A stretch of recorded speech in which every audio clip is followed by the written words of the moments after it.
So, I'm going to put another repair on here.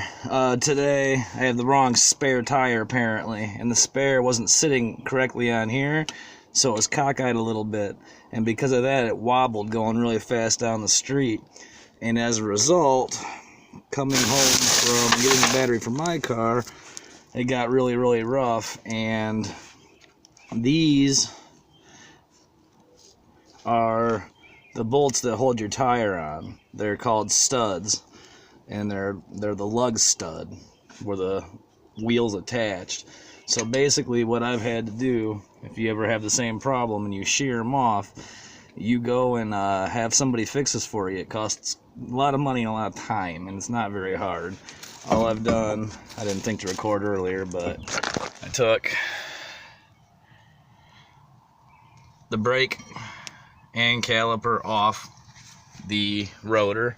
You don't even need to take the rotors off. You can leave the rotors on, and then the bad ones, you find there's always a little spot behind where they'll have enough room to come out where you can work. If not, you can sometimes cut one. I had to cut one on the front.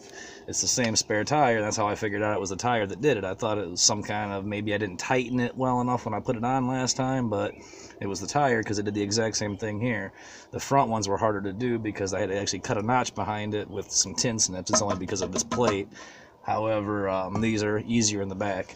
But once you expose it, you use a big heavy hammer, and you are basically knocking the old ones out, and they'll fall down inside. Then you spin it, and it'll kick out.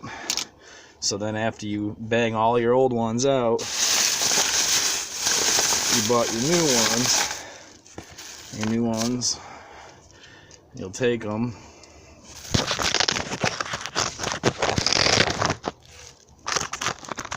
and you will put them up again behind, find the hole and push it through. Now once it comes through, it's loose.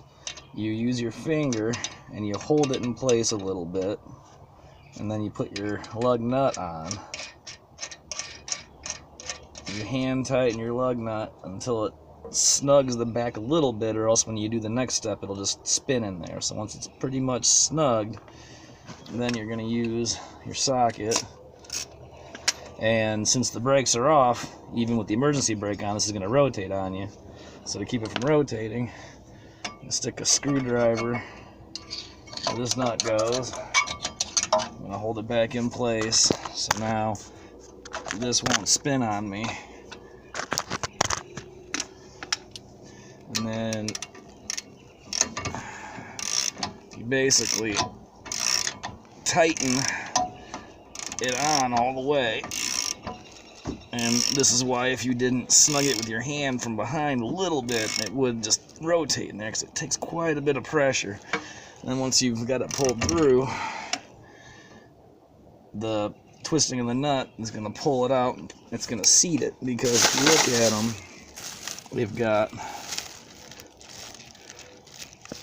this, they're like little teeth, and they grab into little teeth on the inside, and they mash in there.